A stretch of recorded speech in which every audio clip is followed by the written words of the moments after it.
This is the Mooncast.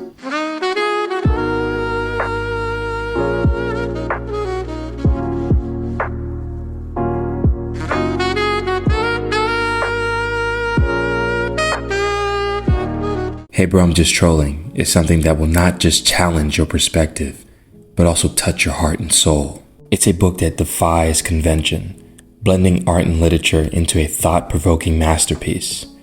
A reflective piece of provocative art that tackles societal constructs from angles you've never considered. Hey bro, I'm just trolling delves into the very essence of our existence.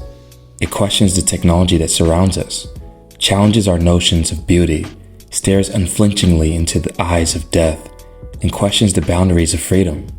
It scrutinized the educational system that molds our very future. This book is a journey, an exploration of shared human experience, and it's a work of art that refuses to be confined by tradition. It's a canvas painted with words, a melody of thought, and a testament to the power of creativity in a world dominated by algorithms and data. Visit moonboycapitalventures.com and get your hands on Hey Bro, I'm Just Trolling today. It's not just a book, it's a movement. Now let's jump back into the show. Oh, man. Yeah, so what we were saying about Germany real quick. Yeah, with Germany, bro, it's just so dead. I just no more life in that country. I feel like it's completely dead. Yeah, that's where all the people, all the wealthy people, all the woke people, they leave, unless the ones that are making money here. And the fucked up thing is that Germany won't even, if you have a company here, they won't even let you leave because you have to pay taxes for leaving. You can't just same in the States. They have an exit tax now in Germany? Yeah. You can't. How much is it? Is it like a few grand or? Man, it's too much. It's exit tax, right? It's far too much. Yeah, exit tax. It's not. It's so much that you can't even. Like you completely lose everything if you do it. Wow. You're not allowed. I don't think you're even allowed to. Or, well, at least you can, but the taxes were so incredibly high. You might as well just completely close your company. Because you could do the thing in Dubai where you structure the company in Dubai and then have the expenses go to then that company in Dubai. Like all the profit you're generating in Germany, you then take that profit and then move it into the Dubai company, and then you're pretty much good. Yeah, but as far as like running continuing on running the company, they won't let you. They won't let you without taxing the hell out of you. And for sure, it's way too hard. Bro, I don't know why you need to come over to Bulgaria, man. Yeah, and pretty much any country except for Germany. This is probably better. They have the highest electric magnetic frequency, EMF, the highest radiation, the highest frequency. Really? Yeah, in all of Europe, and it's like 10 times more than any other country. Where does that come from? Why is it so high there? Because of the technology, the 5G and the towers and everything, and the technology. They have everything so modern here. Yeah. It's just the highest, the most toxic in the whole Europe. That's why people, another reason why people are so depressed here. Yeah, it's way too many toxins. Yeah, for sure. You don't see that in other countries like Holland, Belgium, Switzerland. Mm-hmm. Yeah. I think also if you look here, I mean, it's very seasonal here. Like, in the summer and I would say spring and part of the fall, it's quite hot. I want to say it's hot 8 to 9 months out of the year here, which is really, really nice, and you get like a cold spell for about 3 months where it's really, really cold and there's a lot of wind. But I would just say generally speaking, the people are just much nicer and they're just more approachable, more easier to deal with overall. Yeah. But I think that generally speaking, these areas that have less sun, they generally, tend to have less friendly people, just overall. But, it is what it is, man. But dude, man, freaking excited, man. It's finally reuniting again another time for another pod, man. This is my third piece of content I'm shooting today, man. It's crazy. Like I've literally been shooting content. Like I just did one with the top real estate agent in Vietnam. I think you'll really like this one when it comes out. A lot of valuable information in regards to investing potentially in Vietnam, and what are the pitfalls, the cost of living, everything you need to know in terms of immigration, taxes, everything. Getting a bank account. We talk about everything. So I think that conversation is going to be really good for you to listen to, and very, very insightful, for the audience too as well. But bro, I want to ask you about hormone optimization, man, because I had some like questions for you in regards to that. Because I know you're more so of the expert, when it comes to that. And yeah, one of the questions I had was like, what are some of the common imbalances that you see in your clients? Specifically, like what are like some of the things that you see distinctively that's like, okay, this is super imbalance, and what do you think is the most common imbalance currently right now for just in the marketplace? It's testosterone to estrogen ratio. So there's imbalance and estrogen dominance.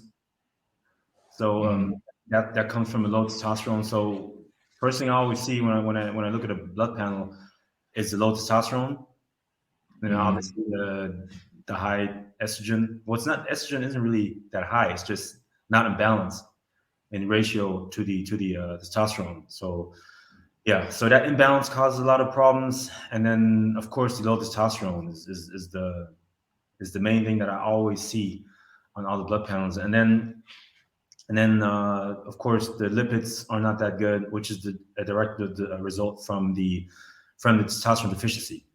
So that's the lipids. What is that? HDL, LDL, the good lipids, the bad lipids, and then the cholesterol, and then the triglycerides.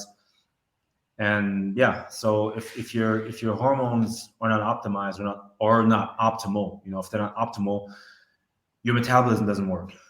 It doesn't work sufficiently. So, and that also goes for that's direct going to reflect your blood lipids.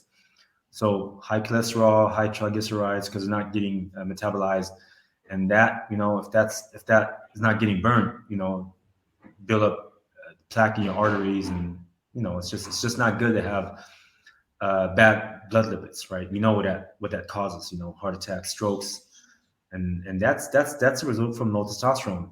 And also what I also see a lot is guys that have low testosterone, they have an enlarged prostate, and just issues with the prostate. And also I haven't seen it in too many guys, but the research is out there is that the testosterone, I mean, not testosterone, prostate cancer, guys with low testosterone are more likely, or a lot of them have prostate cancer, because testosterone is actually protects your prostate.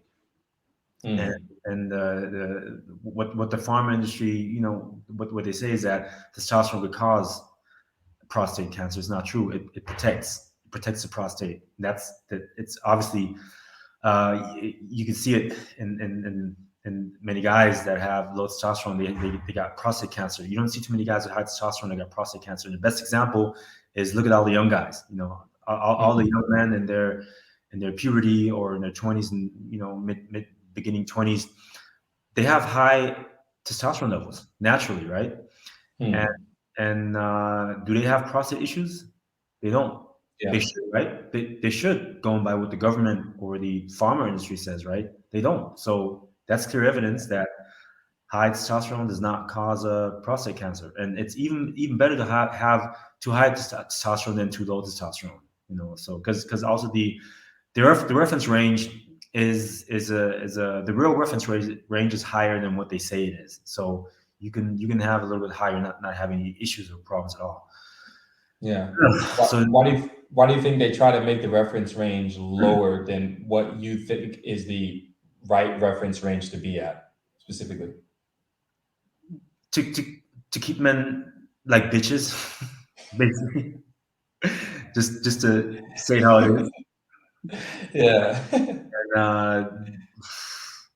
And probably because of feminism, and strong men, weak men get dominated by women, right? I mean, it's just not natural. And also, if men are like bitches, right, they're less likely to start a revolution, less likely to go against the government, or to have the balls to say anything. You don't see any warriors with low testosterone, really, right? Most of these guys, they seem like they have high testosterone. They're big, they're aggressive. Yeah, it's not I like. was watching on PBD's podcast, Patrick Bet David, his podcast, and he said an interesting stat. I didn't fact check it, but it was very interesting that he said that around 21% of Zoomers, Generation Z, have reported to be gay within the United States, which is the highest percentage out of all the generations that are currently alive right now. And I was going to ask you, think there's a direct correlation between, okay, the testosterone levels are lowering and the amount of people that are coming out of the closet, air quotation, so to speak, is increasing? Do you think there's a direct correlation with that specifically? Yes, because of all of the xenoestrogens that we have in our environment today, all these toxins, those are called xenoestrogens, and they attach to our estrogen receptors in our body, so they raise estrogen. And if that happens during pregnancy, and or in when you're like 2, 3, 4, right, 4 or 5 years old, when you're like a baby, that can change your brain development, right? So Yeah. that can make you turn into a female. So if you happen to be a boy, you're turned into a girl, basically. Not by your by your balls and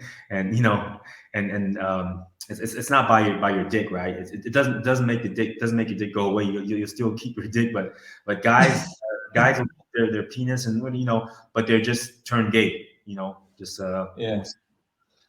yeah. So definitely, man. No, It's a direct result, from that. No, it makes sense, man. Do you think also because there's an increase in estrogen specifically, like, do you think there's a direct correlation with that, with why a lot of younger girls are looking like women, like 16, 17-year-olds, 15-year-olds, like they're a little bit aging faster, like they look a little bit older than their actual age? If it's because of the high estrogen or Yes, the high estrogen. That's a good question. It probably is so, right? Because estrogen is a dominant hormone in women, and if women are exposed naturally more, if we're exposed to more estrogen than testosterone, and women favor, right? Estrogen is their dominant hormone. That means they will develop faster, right? And it explains why you got men turning gay, and like you said, women developing faster, right? For them it works good, but for men it doesn't. So yeah, absolutely, yeah. Yeah. What do you think, like, some of the most effective ways are sort of to kind of balance the hormones naturally? Naturally, it's you said the most effective way? Yeah, Or like some of the most effective ways to keep that balance between the hormones naturally. I wouldn't even say there's any effective way anymore. It's you got to do what works, and you just got to simply replace what's missing. And how do you do that? By injecting testosterone. But the most effective way to do it naturally, right? So I don't even consider injecting testosterone as unnatural, because testosterone, the synthetic version of testosterone that you inject, the body recognizes it as its own. So you're not really doing anything unnatural. You're giving your body what it already recognizes and knows how to use. You just got to know how to use it. But again, back to your question, is how to do it most effectively naturally. Yeah, lifestyle. Go as natural as you can. Go back to the roots, right? To how people lived 50 years ago. Just eat everything holistic, whole food, plant-based. Plant-based doesn't mean you have to be vegan. It just means that you should plant-based means, right? It means plant-based. It doesn't mean 100%, right? It just means that probably 70, 80% of what you eat should be vegetables, fruits, legumes, grains, what else? Nuts and seeds. and and only 30% animal products max. It will be best to leave that completely out, which I do, because it just makes sense when you realize that your gut is more of it isn't more, it is like an herbivore, not like an omnivore or a carnivore. So an herbivore, they all they eat is plants, right? And they don't have the gut bacteria to digest. Their gut bacteria cannot digest animal based foods like dairy and meat. They just can't. And if they do, and if you still eat it, you run into problems. You build ammoniac, which is very toxic. It's produced when you eat animal based foods, and there's just so many other issues that goes on. I'm not going to get into that too deep into that now, because it'll take too long. But we're definitely not meat eaters. And the best example is how do animals eat. What do animals do? You ever see an animal standing in front of a grill heating its meat? They eat it raw. So when it's most natural, right? And when it's warm, and when it still has all the bioenergy, and it's still live. And what do humans do? They get meat from the shelf in the supermarket. It's been sitting there for who knows how long. It's not fresh anymore. Yeah. And also it's just not fresh killed. So animals eat their meat fresh killed, and they don't just eat the muscle meat. They eat from nose to toe, from nose to tail.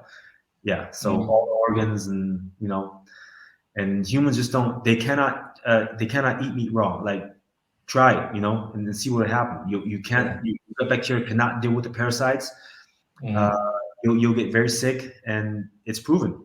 It's just people being ignorant, just not wanting to accept it because they're just used to their old habits, or just they just love meat too much, which I understand. Yeah. Because it's not an easy transition. If you were growing up that way, it's not easy to change. It's just not.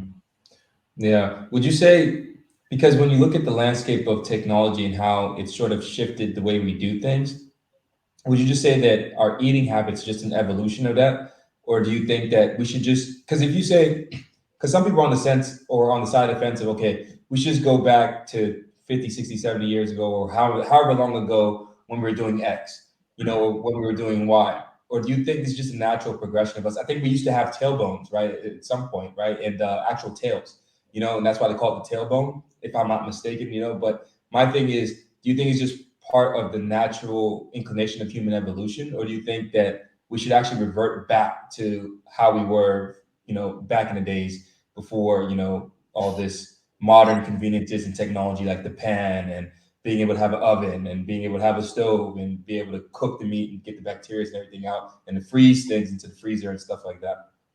Well, what we do know is that 50 years ago, people did eat meat, but the meat was of a much higher quality. So it's like eating. What can you compare it with? Just eating something unhealthy. Eating something unhealthy is not gonna harm you as much if you eat mostly healthy foods. So what did people eat back then? They ate meat once a week, once every 2 weeks. What I know from my grandparents and other older people that I speak to, and meat was a luxury 50 years ago. They ate it, like I said, once a week, once every 2 weeks, maybe sometimes twice a week, but they didn't eat it every day like they do today. It's not as much available. It wasn't as much available back then, and the quality of meat that they did eat was not the same quality as today. It's just was much far better. And what they mostly ate back then was whole foods. They cooked everything themselves. Most was fresh, so it's not compared with all the processed foods that we have today. So the biggest problem, I think, is not that, well, people eat too much meat and they eat too much processed foods. If people would eat, like I said, more greens, vegetables, and all the other things that I mentioned earlier, all the really healthy foods, organic foods, they can deal with eating meat, with 30% meat. It's not that big of an issue. But as you said, as far as evolution and the bone tail, first of all, I need the truth. Who knows what actually truth is? Do we come from the Anunnaki, from extraterrestrials? Are we an experiment? Who knows what we are? So are you going to believe what's in the Bible?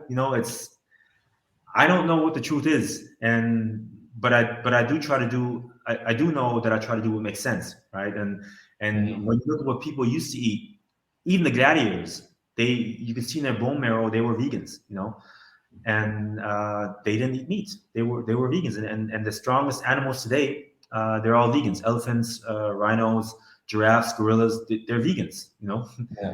Yeah, and so. When people use this example of hunter and gatherers and that people use, they used to eat meat, those civilizations didn't live long. And the only reason why they ate meat is because they didn't have any other choice. There was nothing else available. So of course, if you're trying to survive, you eat anything. But ideally, it's much more, it's healthier, and it's made for us, to eat grains and vegetables and so on. Yeah. It is interesting because even when I look at freshly made tomatoes from a farm, they look different than the ones at the grocery store. That I'm like, why does it look so different? Same with the cucumbers and stuff. Actually, cucumbers are supposed to be rolled up, but in grocery stores they're actually just straight. So it's something that I noticed as well. That really bothers me. Of course, the bananas used to have seeds. Right? Yeah. So you can see those pictures on social media if you search that. Yeah, fruits used to look a lot different, and they've just changed them. And yeah. So then what is still natural today? So that's why I try to avoid bananas. I try to eat the most the foods that I find that are most similar like they used to be. That weren't modified too much. Same as watermelon. I don't eat any watermelons without seeds. Watermelon without seeds, they're genetically modified. So it's very, very interesting. And I wanted to ask you too then about, because I'm very ignorant and uneducated in regards to this topic, but in regards to like steroids, I wouldn't say ignorant. I would. That's where many people are mistaken. You're not ignorant. You just don't have the time. And even 50 years ago, people didn't have the time. It was just natural to eat that way. The mothers were taught by their mothers, and then they taught it. Of course, it passed it on. And today, with the feminism and everything going on, women work, so they don't have time to cook, because men used to work, women used to cook, and they used to cook good foods, good natural foods. We don't have any of that stuff today anymore. So you're not being ignorant. You just basically kind of going with the flow. Who has time? Not everybody is a nutritionist, and today to eat healthy, you have to basically be a nutritionist or be coached or advised by a nutritionist, and not many people can afford one. So, and then you have to find the right one as well.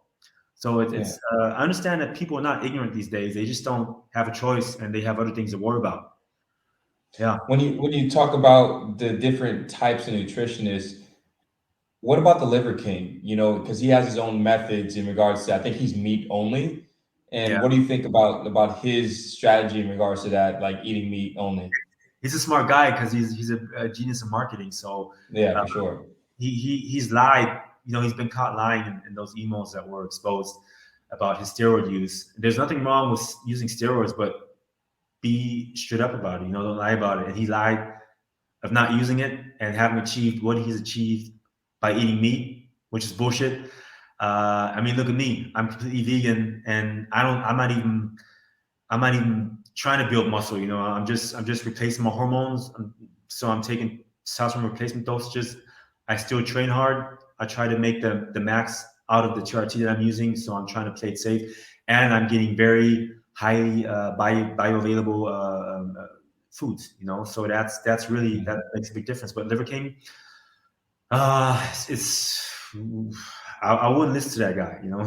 He's eating meat, so he's eating too much meat, and he's taking steroids. So if you take the amount of steroids that he takes, which are super physiological, you're gonna build muscle. So you can eat anything. Your body's gonna use it and turn it into muscle. He would look a lot better, and be a lot healthier if he would, eat more, more holistic, more whole foods. Yeah. Mm-hmm. Yeah. What about TRT? What is that? Testosterone replacement therapy. Can you just walk me through what that is exactly and how does it actually work? Okay, so testosterone replacement therapy is you're replacing your testosterone, which is deficient. So you're basically just taking testosterone to replace what you not naturally produce anymore. So and you just take a dosage which gives you about the natural levels. Okay, it would be perfect to know what your levels were naturally, so you can take that amount of testosterone. If you don't know it, you just go by the reference range, and okay, which reference range do you follow? Do you follow one by the farm industry, which is lower, or do you follow one by the pioneers, by the woke pioneers that know that the farm industry has periodically lowered the testosterone reference range, to make guys think they're optimized when they're still deficient. So anyway, but you replace your testosterone and just give you natural levels of testosterone. Best method of administration is injection. Yeah. Okay. And is that something you get at the pharmacy or you get subscribed by like how does it work exactly? Well, there's many different ways to get it. The best way is, of course, to get it through your doctor, the physician. Get it prescribed, right? And then he won't be able to tell you how to use it because they don't teach that, in university. Yeah. So you have to just get the information on social media, so it takes some time. But the information is out there. And the other way is to just order it on the internet. It's amazingly easy to order it on the internet, or just from some guy in a gym that you trust, who you can get it from. This is not the legal way to do it, but yeah, it's done a lot. And also got to keep in mind that many people get it by this route because the testosterone that they produce in the pharmacy, it contains mostly castor oil, and that's very thick oil, very thick, vicious oil, and many people don't do well with that. They prefer a more thinner oil like MCT oil, and the pharmacy doesn't work with that oil because it's just too expensive. It's not expensive at all, but they're profit oriented, right? So of course, they're going to use the cheapest, right? So so you get the MCT testosterone which has MCT oil as a carrier oil. You have to get it from not legal route. Yeah. So when you talk about expense, if someone was doing this type of TRT therapy, like how long do you think the duration of time would be until they're sufficient enough? Or is it something that they have to be on for the rest of their life? Yes. How does that work? And how does it work in regards to the expenses? It's a life decision. If you decide TRT is a life decision. That's now, if you want to take steroids and blasts to build muscle, where you're taking excessive amounts of testosterone, it's not a life decision because you're not going to stay in that high doses, right? The problem you're going to have when you come off, right? So, but those guys, they generally end up staying on TRTs because they'll never be able to produce as much as they did naturally. Yeah. So, but guys or people that think they can just get on TRT and replace it until it's sufficient again, and then stop it. If you stop it, you're going to be right where you were before because you stop giving your body something that it was missing, right? And so why would you take that away? You want to have that replaced the rest of your life, which is not a problem because you'll stay optimal forever. So it doesn't really make sense to stop it. And cost wise, it depends on if you do it the complete legal way. From what I've seen with doctors in the US, they charge between $300 and $500 per month. Okay. In a TRT clinic, and do it yourself, it's way less, of course. But knowledge is right. Knowledge is power. So if you it's valuable. So if you have the knowledge, if I was a lawyer, I wouldn't have to hire one, right? So I'll pay you to save time. And same as with TRT, you better get a coach or an expert to tell you how to use it. So you don't have to put that much time in learning it. But if you know it, or you have a guy who can just guide you through it, it can be as less as like $30, $50 a month. You just have to get the material, just testosterone and the syringes. That's it. Yeah. And so I had a couple viewers that, wanted to know, because they've seen you on my podcast before. They want to know for their own personal information, I guess. Are you taking steroids? Yeah, but what do you call steroids? Steroids. Explain the differences and nuances between steroids, because I don't know. I don't know what that means, and what's the difference between steroids is mostly understood as taking excessive amounts, so like a lot. But even doing TRT, so even just replacing your hormones with just minuscule, small amounts, just what your body produces. That's also it's still steroid. It's still testosterone. It's still a steroid. Yeah. So anybody who's just replacing their hormones is still taking steroids, right? So yes, I am taking steroids. Am I abusing it? No, I'm just giving my body what it needs to be healthy. And the way I look right now, of course, that's not a result solely from TRT, because back in my 20s, I was abusing it. Then I got smart, and then I stopped abusing it.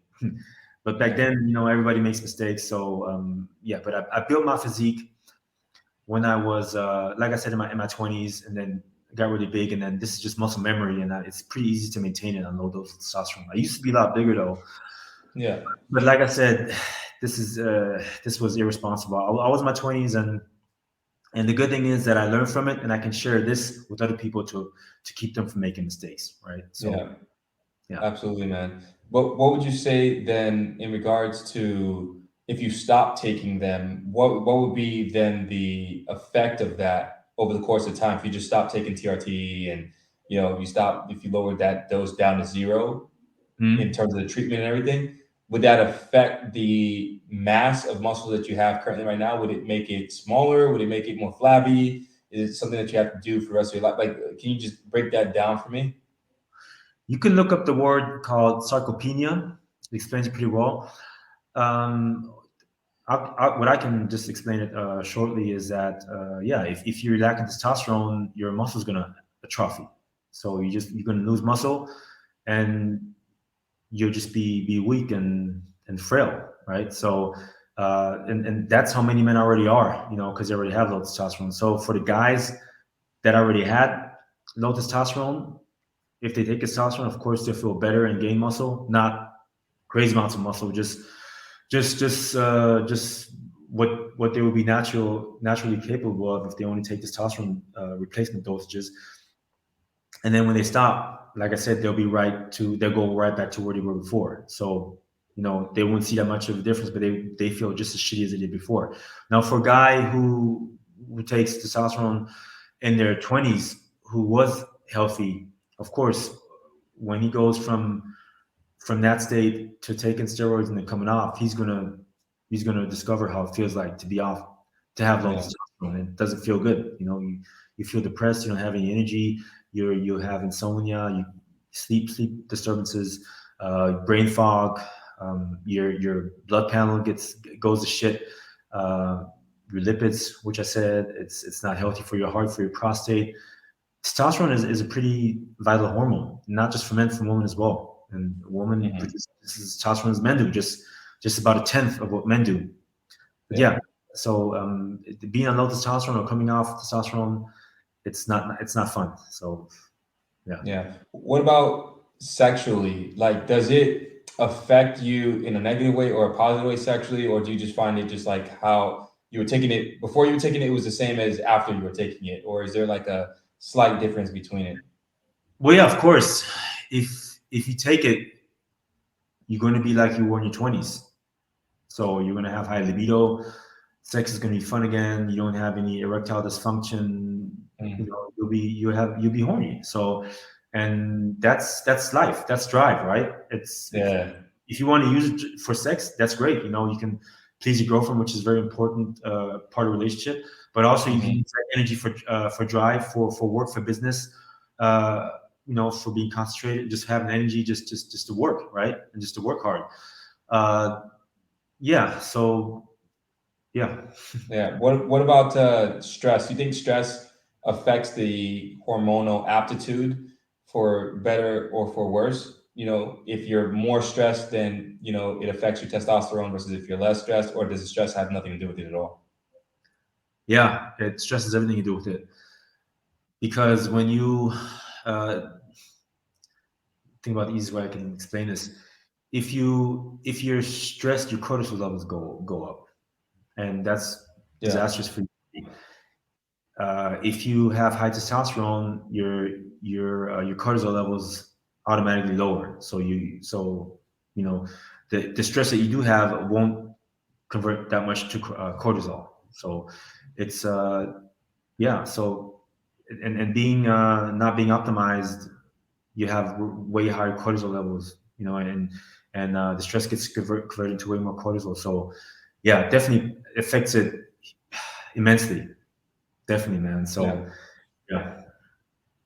Yeah, man. And what about the sort of the role of does exercise play a role into this? Like, for instance, could you increase your testosterone from just doing normal exercise without having to take any TRT or anything like that?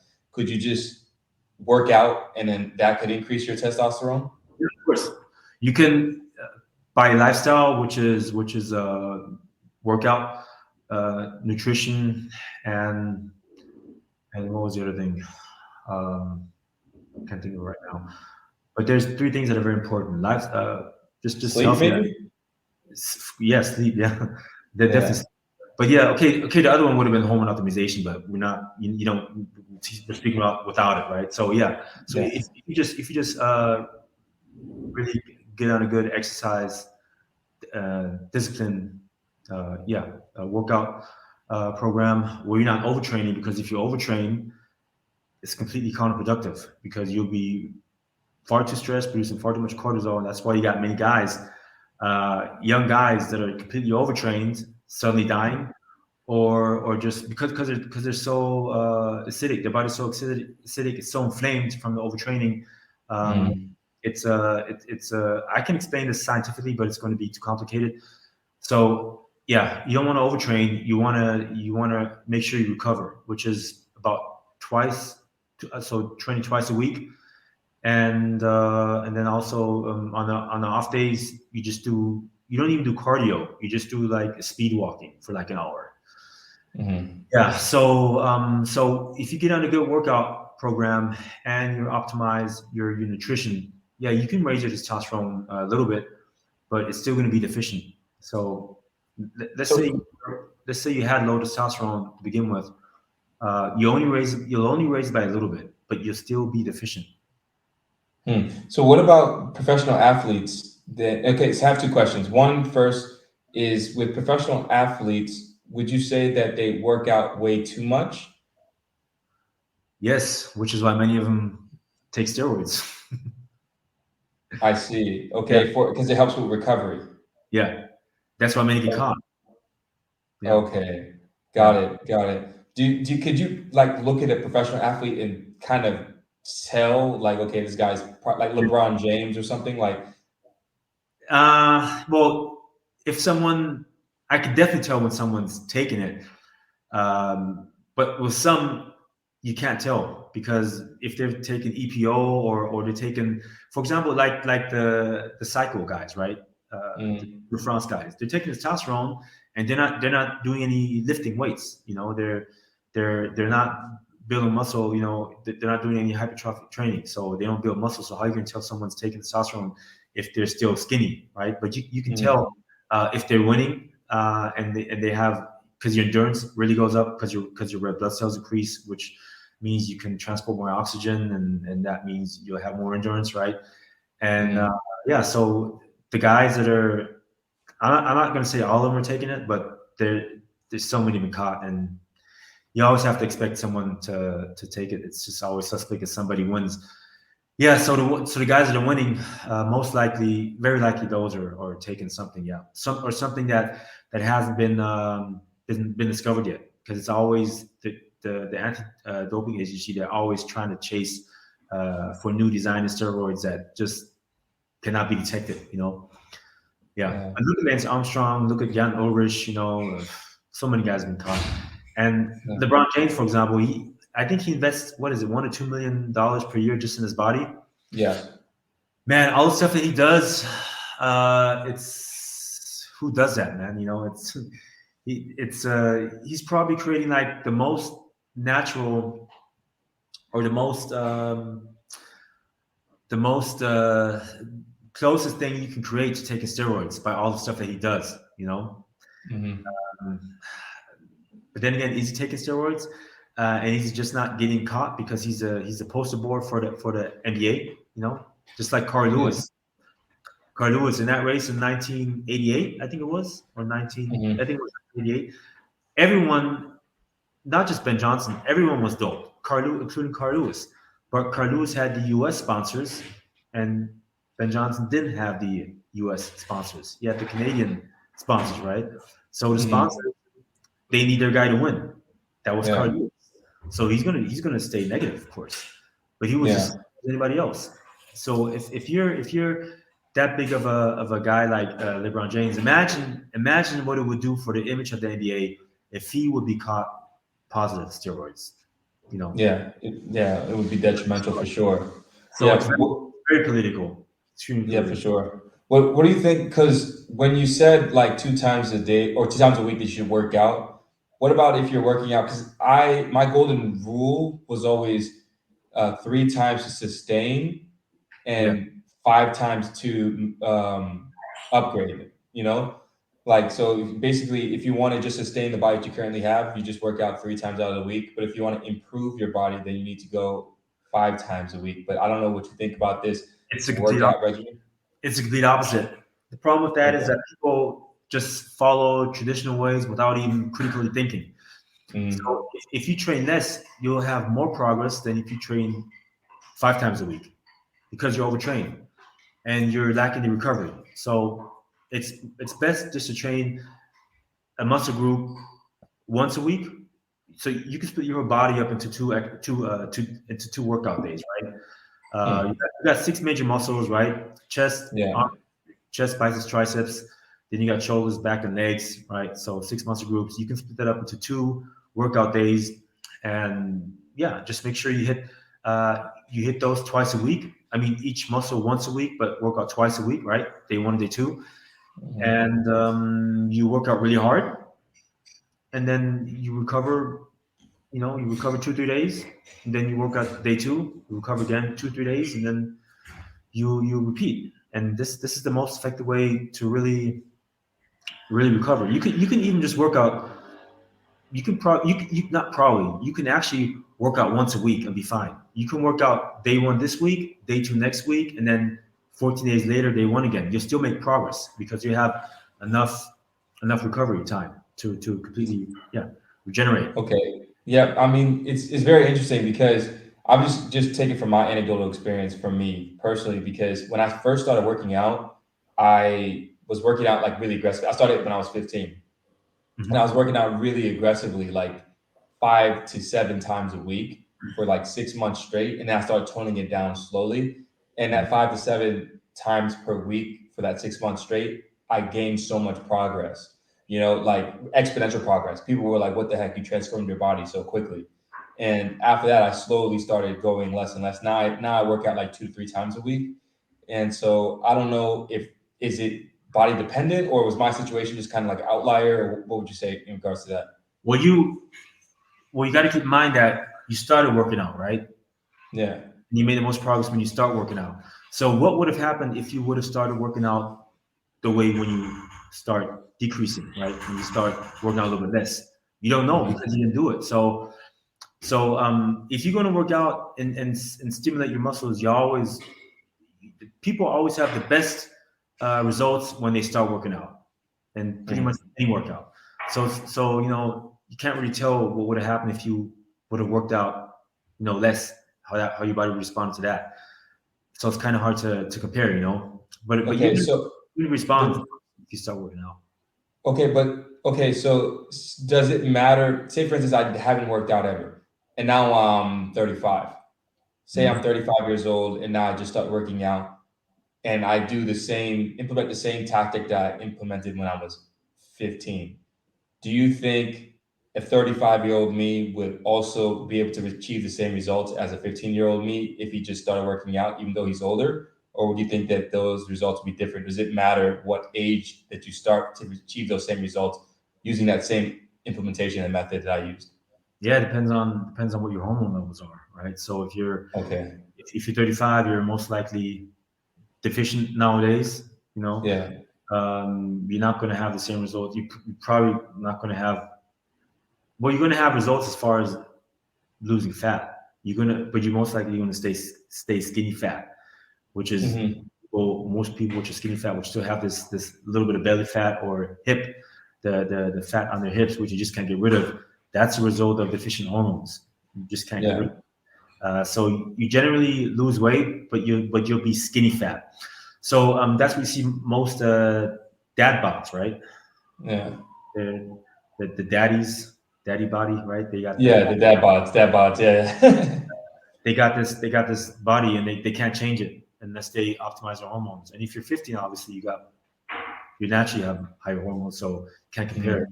Now, if you get on replacing your if you get on testosterone replacing your hormones when you're 35, of course it's going to be you're gonna have I would say probably just as good as results as you had when you're 15. Yeah. Really? Yeah. Okay. I would say so. Yeah. Okay. Yeah. Okay. Would you think that you could apply that example that I just made just now, and you could apply that to other people too as well? Or like I said, it's really just testosterone dependent? It's a Does genetics play a role? Yeah, no, definitely. I'm trying to think about the whole, because it's not just testosterone replacement therapy. It should be hormone replacement therapy. So that comes along with growth hormone as well, which is the fountain of youth, right? And you have your telomere cells, right? And they get shorter when you age. They have a certain life, right? And they get shorter, and then when they're shorter, when they're completely short, they're done. They die, and that's aging. Now, by taking growth hormone, you extend the life of your telomeres, which extends your aging, which is anti-aging. And it also, growth hormone also causes hyperplasia, so it causes cell division, so it creates new cells. Yeah, so your growth hormone levels, depending on your sleep pattern, it's going to be less than it was when you're 15. So you need to also actually replace your growth hormone levels as well. But then also, if you think about it, when you're 35, you're going to have your ligaments. You might have some other injuries, and then you're also the way you eat, right? It's when you're 15, you're growing, right? You're growing, and you just respond easier to anything than when you're 35, right? So it does make a difference. It does make a difference, but that's why it's easy to put on weight or to put on muscle when you're to put on like real muscles. It's easy to do when you're older, because you don't grow high, you go more wide, right? And yeah, it's a little bit complicated to explain, but when you're younger, you're definitely much more vital, and you should, it is actually a little bit easier to well, it depends on what your goal is. If it's easier to cut up when you're young than it is when you're old, but it's easier to build mass when you're old than compared to when you're young. And then, as you said, definitely genetics. If you have African American genes, it's freebie, it's lucky for the both of us, right? Yeah, it's definitely right. And it's really crazy because people come up to me and ask me, some ask me straight up. I mean, in Germany, some guys are very open about it. Ask me about how much do I take, testosterone, and what else do I take. But anyway, so they come up to me and ask me if I'm taking Tremolon, and they don't believe me when I say no, or when I tell them about the amount of testosterone when I take. They don't believe me, and then I hear what they take, And I'm like, every time I'm like, man, this is crazy. You're taking that much and you're looking like that. It's really not fair. Genetically, it's not fair. And also, oh man, I've seen with so many. I really had to like really be a little bit patient with some of the guys that I coached, because they just wouldn't respond. And it took me a while to realize that African American people, they have superior genetics. That's just the way it is. And we really have to consider that when we tell people how to work out and what to eat, because it's just not the same. It's just not the same, man. Yeah, for sure, man. And in regards to how you particularly help your clients, like with weight loss and goals for like a hormone optimization, like what do you do specifically? Just the whole, you mean the exact training program or the training program, like what you do, like the what do you general do, like to basically to help them with the weight loss aspect of it, for people who are trying to hormone optimize, but then they're also trying to lose weight at the same time simultaneously. Or do you have those type of clients? Yeah, I do. I got all kinds of clients,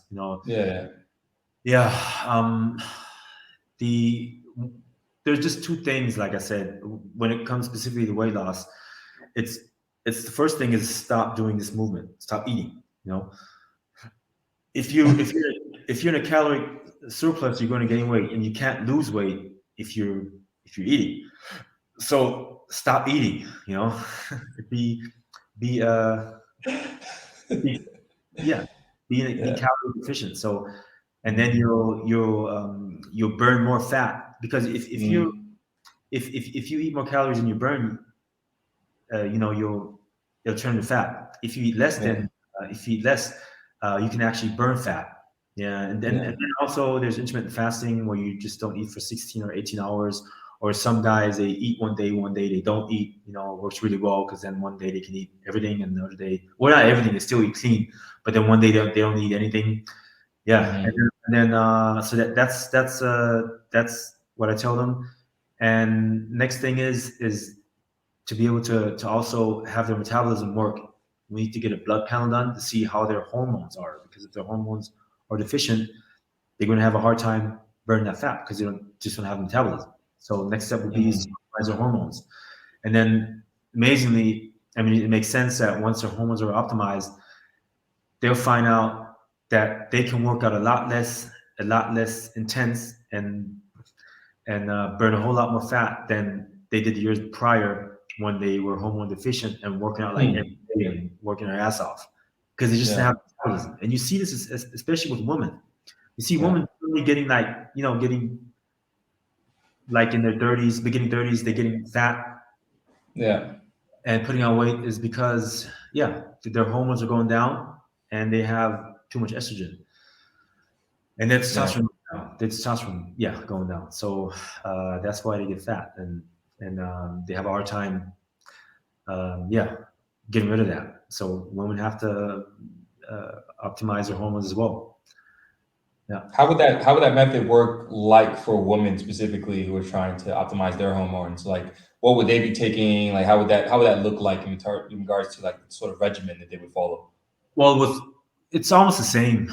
It's just that a woman need more of the female hormones, but they wouldn't be taking straight estrogen. They will be taking the precursor hormones like progesterone, pregnenolone, these upstream hormones, to simulate the natural cascade, from the way your body produces hormones. So your adrenal glands produce pregnenolone, that turns into progesterone, and then your body takes as much as it needs from that, turns into estrogen. Estradiol, right? So women would need higher dosages of pregnenolone, especially progesterone. Men don't really need progesterone. Some do well on it. It's a little bit complicated, but what men mostly need is testosterone, and then the adrenal glands, right? The hormones that the adrenal glands produce, DHEA, dehydroepiandrosterone, and pregnenolone. That's Okay. pretty much it. And growth hormone, of course. Both sexes need growth hormone. Yeah, but men would need more androgens, and women would need more of the female hormones. Yeah. Okay. Okay. And what would you say some of the most common misconceptions are about hormone optimization, that kind of piss you off, that you could think of? Well, not being able to speak to your partner openly about it, and them saying, them not understanding that that testosterone is not steroids as we know from the abuse that we think it is. Yeah. That the media has made it out to be. Um, it's yeah, just more acceptance and understanding that that's a very important hormone that both sexes need, Mm-hmm. and just stop confusing steroid abuse with just testosterone replacement or just hormonal replacement, because if you get on it, you just feel reanimated, and that's if you do it right. Most people, I'm going to say specifically guys now, because most guys are on testosterone replacement therapy, right? Not that many women replace their hormones as much as men. So the men that's having problems with the replacement therapy, they're doing it wrong. They're just not taking it correctly. So they're either injecting it too infrequent, so they need to inject it more frequent to simulate the way your body naturally produces testosterone, which is in daily pulses in the morning. And then also, if you inject it daily, you have less of an estrogen spike, right? Because every time you inject testosterone, it pulls up your estrogen up as well. So, and if you do that once weekly, you have, if you take a large amount of testosterone once a week, it's going to also pull up your estrogen higher too. And then you have to take estrogen blockers, and which are toxic, and you can mess yourself up with that because you can block your estrogen too much. So the best way is use phase 1 and phase 2 liver detoxifications like DIM, or calcium deglucarate, which bind and eliminate the estrogens out of your body. And those are actually cruciferous vegetables. So broccoli, uh, um, uh, uh, what is it? Kale, and the Brussels sprouts. Yeah, those. Yeah. So those help very much fight with binding and getting estrogens out your body, and phytoestrogens, which is like soy and tofu. Edamame, that's very good. So if you take testosterone once a week, yeah, you can run into the problems that your estrogen will spike too much, especially if you're not a skinny guy. If you have over 15% body fat, or even if you have over 12-13% body fat, all that adipose fat tissue that you have, your waist and wherever in your body, that causes you to aromatize more estrogen.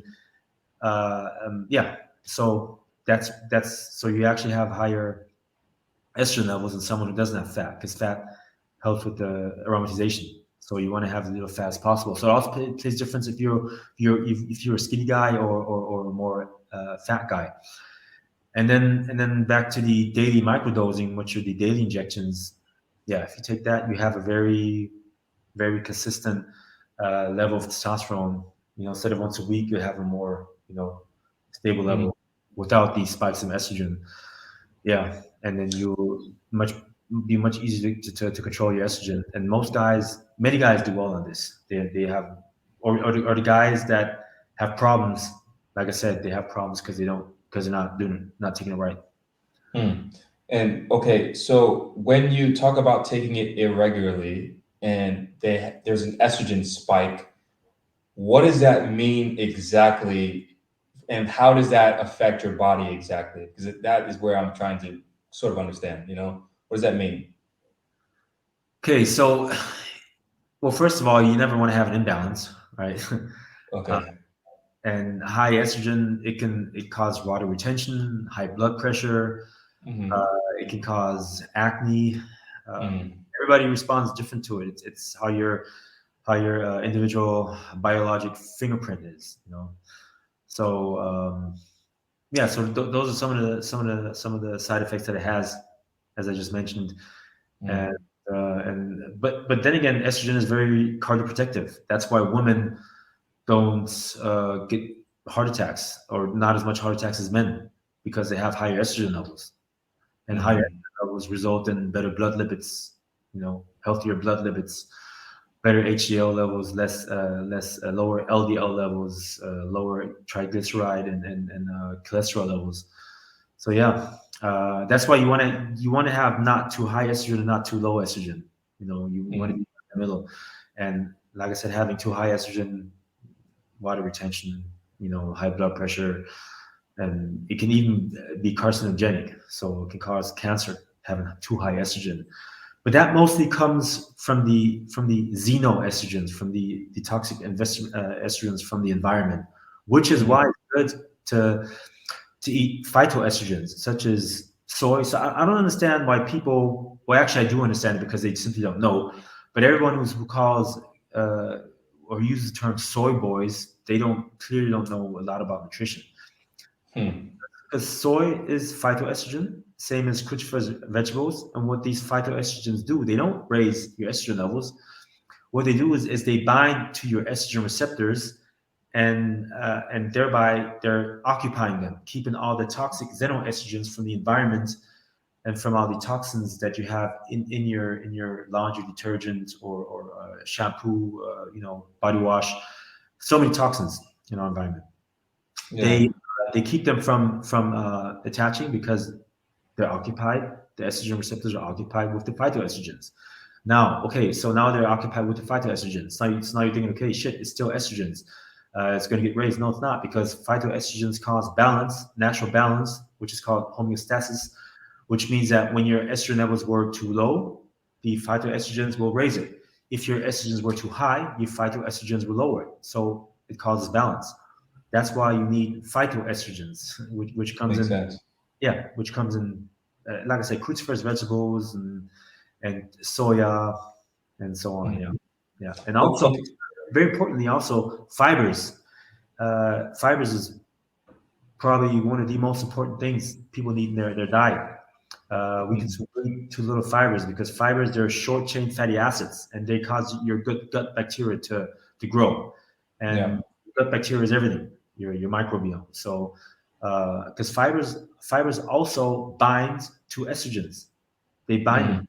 So also naturally lowers your estrogen, which is why many bodybuilders eat broccoli without even knowing what it really does. They just know when they get on a diet, they eat chicken, rice, and broccoli, right? And broccoli is fibers, and it's a phytoestrogen, so it binds to estrogens. Okay, so when you talk about the estrogen blockers, could that be a substitute as opposed to just doing the TRT, or some type of hormone optimization therapy? Could you just kind of block the estrogen and make the estrogen go down to keep that balance of, okay, I have a lower amount of testosterone than estrogen, or how does that work entirely? Can you kind of just break that down? Yeah, you'll do that when you eat healthy, automatically. I see. Okay, problem solved then. So that's the main reason why people are having a lower, or men are specifically having a lower testosterone and estrogen levels, is because of bad eating habits, bad nutrition, health, not exercising regularly, playing too much video games, stress. You also mentioned too as well. And I think that's pretty much it too as well. That also then reciprocates then to a lower sex drive, right? Yeah, absolutely. Yeah. So it's always wise to stick to the natural methods, and trying to lower your estrogen with chemicals like estrogen blockers. It's just not the wise thing to do, because you can end up lowering too far, and it's hard to find the perfect. Nature does that. Why take a medication where you have to always try to be dialed in, when you can just eat phytoestrogens and fibers and soy, and let nature take care of it. So, and that happens even on testosterone. They work so good that even if you take in testosterone, it takes care of it. But we're talking about TRT levels of testosterone, not super physiological levels like bodybuilders, or these some guys, some hobby bodybuilders, right, in the gym, that just for no reason just want to just probably look like me, even though I'm not even trying to look like me, you know? Yeah, yeah, for sure. Yeah, I got a question too, because I just want to talk about me specifically, just anecdotally, because I'm just learning now about like nutrition and stuff like this, and trying to optimize my nutrition, along the way, the best way possible that I can. But I haven't seen any, or at least felt any sort of decrease, because I haven't, went and got the actual data to see my testosterone levels, but I haven't felt any sort of decrease in testosterone per se over the course of my time. If anything, I feel like super high level, high impact, high energy, high sex drive. Muscles look pretty good. You know what I mean? So I haven't had any issues in that realm. So I want to ask you specifically, what could be like potentially the reason behind that? Is it more so genetics? Is it because I'm exercising regularly? Because I do eat meat. Try to not eat so much of it, and I'm trying to lower my meat intake to a point where it's more, I think, would be long-term sustainable for my body to increase the lifespan that I'll be able to have and things of this nature. So I want to ask you specifically, what do you think that is in my case study specifically is happening, and is it something that's replicable, or is it something that's just kind of like unique? Yeah, it's a good question. Well, Yeah. I'm gonna start off this way. Goes once you go black, you never go back, right? Yeah. So everybody knows that Yeah. that I don't want to say black, because black is negative, right? Black is nothing. So Yeah. I don't know if it's better to say colored people or People from African descent, I guess. Yeah. But I read very interesting information about not using the word black, because Yeah. black is just negative. It's just a negative word. Even though Yeah. I don't have a problem with it, but yeah. So people of African descent, right? Okay. Yeah. So it's known that they have higher sex drives than Caucasian or maybe any other race, Yeah. and you can see if you look at the NFL, 90% black people, people of African descent, or the NBA, more than 90% of people of African descent, right? And so they're athletically gifted, and that goes with the higher libido as well. If you're more athletically gifted, and you have a naturally more muscle tone and just more muscles, that's going to automatically bring a higher libido with it as well, because it proves that your hormones are higher than other races. So you being African American, you're an exception. You have a higher libido than other races. So you don't really count, you know what I mean? So and I see men with African descent in their 50s, 60s still having a really high libido. It's really amazing. So and how many obese African American guys do you see? I don't see too many, and even the ones that do eat crazy amount of chicken and pizza and fast food, if a white guy does that, he's still way fatter than an African American guy, right? Yeah. So speaking of any other race except for the African American, yeah, it's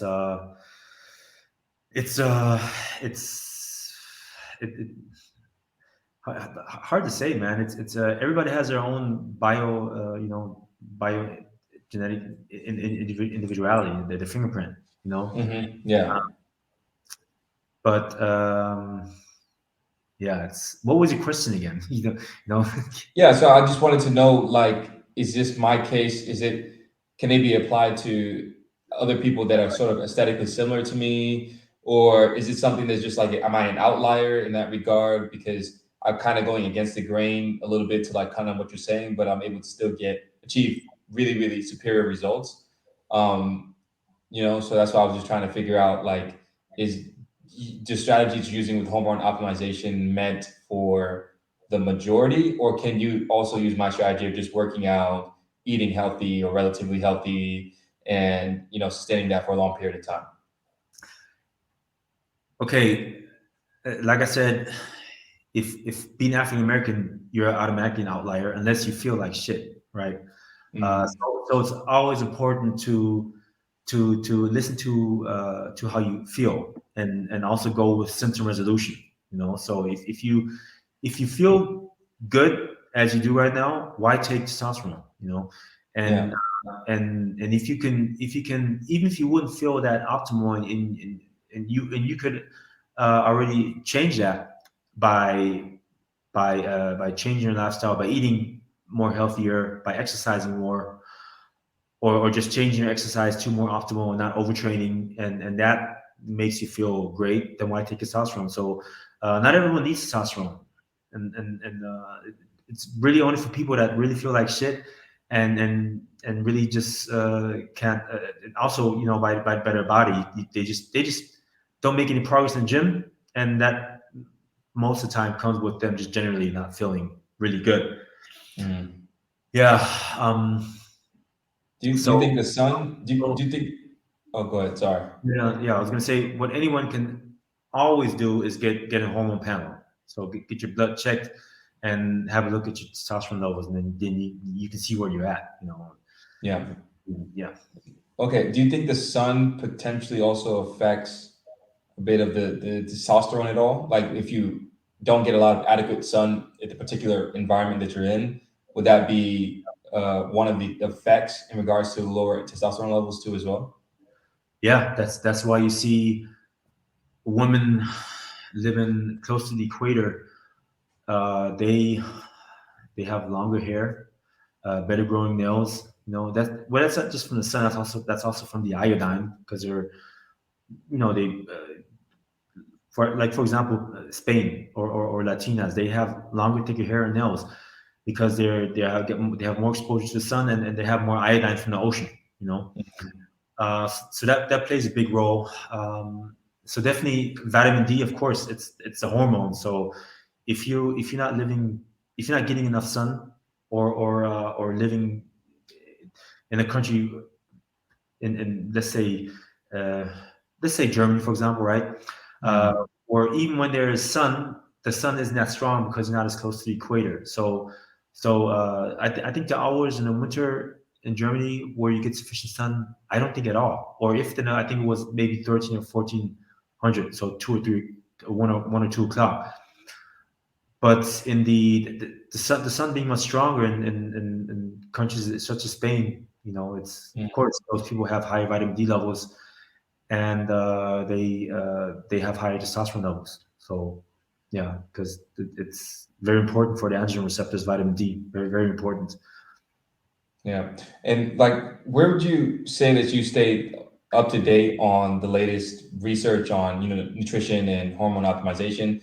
Or is it social media? Like, do you have like a newsletter that you follow, or like, where are you staying up on the latest and greatest on that? Studies, Okay. just the studies and Yeah. research, and I don't really follow too many YouTubers about that. There's a lot of info, but there's also good podcasts, but there's so much information just on the internet that you can read about studies, and that's where I get most of my information from facts. And Yeah. of course, a lot of these YouTubers, they also name these facts, but you have to choose the right ones. So there's very few good ones out there, but if you, in my case, for example, if you've seen probably, how can I estimate this? Surely over 200-300, maybe even 500 blood panels, from guys, you get an idea, how things work. And also, you're never supposed to listen to a guy who doesn't preach what he, how you say this? Who doesn't Practice what he preaches. Yeah, exactly. So a guy not taking testosterone, why would you listen to a guy not taking testosterone on how to take testosterone? And most guys, or doctors, physicians, endocrinologists, they don't take it themselves. So how are they going to know how it truly works? That's why the best doctors or physicians is the same thing, or experts or coaches, they all take it themselves.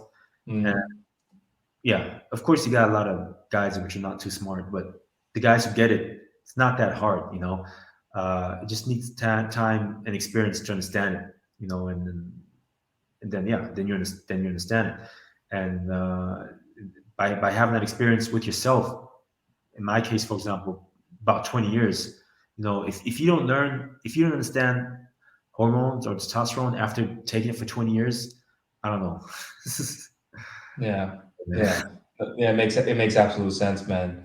And my final question to you is, when can you sort of name a little bit some of your more interesting cases that you've had with clients, and sort of like what you've worked on, how you've helped clients, and like what is something that's like interesting? Like, was there a time where the TRT didn't work and you had to you had to tweak, the dosage, or, what was the most interesting thing that happened to you in regards to what you face so far with your clients?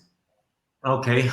Well, it all depends on if the clients, if they listen to what I say, because if they don't follow my instructions, it's not going to work. And I had to let people go, because in the end, it's my responsibility, right? So I have to choose people by how well they're going to follow my instructions. Because, like I said, I had a couple guys who just wouldn't take it serious and just wouldn't inject regularly, and then they would come crying to me because they had problems, right? because their estrogen was too high, or they weren't feeling as well. And then it looks like it's my fault. And I got to tell them, look, if you don't do what I'm telling you, it's not going to work, So Exactly. So it's most important is following instructions and just doing what I'm saying, because, like I said, the injection frequency is very important to get your hormones balanced, right? So guys just don't take it serious. But as far as like other experiences, I really haven't had any. And it's all this bullshit information about steroids being bad or too high steroids being bad. This only goes to guys who are extremely abusing it. I haven't had one. Well, I don't really do any contest prep or any of that stuff. I want to help people, just get optimized. And if somebody wants to gain a little muscle, I'll help them too. But I will never put them on like crazy amounts of steroids like a bodybuilder would. But for what? The money's not worth it. And if it's his passion, then okay, that's up to him. I'm not going to support him doing that, because I just feel like it's just too dangerous. So all the guys that are having these health issues, they're massively abusing it. And everyone that I've dealt with, the most that people have taken was 1,000 milligrams of testosterone, which is a lot. Which is really a lot. So pretty much all the guys that what I recommend when they want to build muscle is no more than 500, maybe 400 milligrams of testosterone. And for TRT, it's between 150 and 250 milligrams around, Yeah. It depends on individually. So nobody's ever had a problem, not one person. Yeah. And they all are very thankful. They feel really good. And and some guys that had different coaches, and they said, man, a coach needs to be many things. He needs to be a nutritionist. He needs to be woke to understand the true testosterone reference ranges. There goes not a lot of it, into it. So there's a combination. So it's always positive feedback, except for the guys that don't listen to what I say. And with some, it might take a few months, but it just sometimes it takes a little bit for it to work, a few months. But they all okay. One thing is, some guys, they might have been a little bit disappointed because their expectations were too high.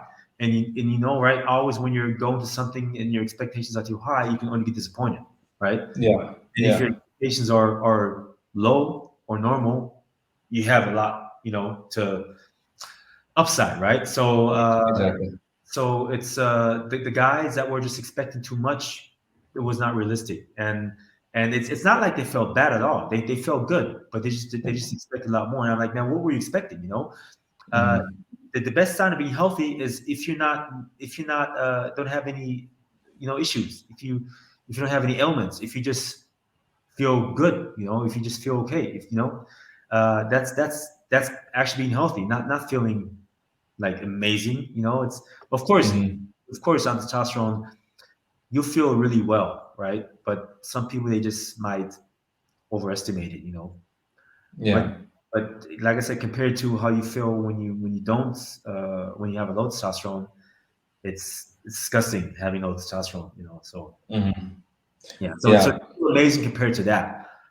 But when you were 20 years old or 18, did you feel amazing? I mean, it was normal to you, right? You felt good. Yeah. I mean, I felt good. I always feel good, Yeah. So yeah, I mean, to be honest with you, I still feel like I'm 22. Yeah. But I didn't really start feeling it until I probably hit my mid-30s, and you're far away from that. So yeah, you're gonna still feel like that. Yeah, for a while. Yeah, for sure. I think it's just been a lifestyle for me in regards to exercising, working out. Like, I mean, I've been always, before I started lifting actual weights, I was always outside playing. I started taking lifting weights seriously from 15.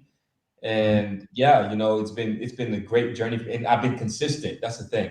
That's the key. I've been consistent. I haven't skipped a couple months or took a month off. Like, I've been consistently working out since I was 15 years old. So I don't see that stopping anytime soon. So I don't see why there would be a reason why, my muscles would just start fading away, or, why something would change. I don't think it would, but I mean, I don't know. I don't know what the future holds, but I think if I just stay consistent doing what I'm doing, and it seems to be working for me, I think over the course of time, I want to be looking just pretty. Obviously, you're never going to look how you look when you're in your late 20s, early 30s, or whatever. But when you get to 60, 70, I still want to look pretty. I want to kill. I want to be a top 1% in terms of aesthetic, body type, and stuff like that. So I want to stay with the healthy lifestyle. I want to still be able to run outside. I still want to be able to play volleyball or tennis or basketball and go rock climbing and stuff like that. So yeah, man. Yeah, man. Yeah, and you'll discover more and more how important nutrition is. Yeah, for sure, man, for sure. Once your metabolism starts slowing down, even for an African American, you'll notice a slight dip, and you can easily get that back with optimal nutrition. So that's why most people, they don't really start eating healthy until they get older, because they feel the difference. And when you're younger, you have the high metabolism. Your engine is running so high, you can eat all that shit and still feel, still okay, Yeah. So Yeah, for sure, man. Barry, man. We've been going on for a little while now, man. I think we can end it here, man. This has been great, man.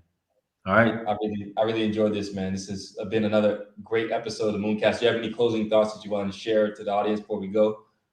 Health is wealth. Health as well. All right, guys. I hope you guys enjoyed this one. Stay tuned for the next one, man, and peace.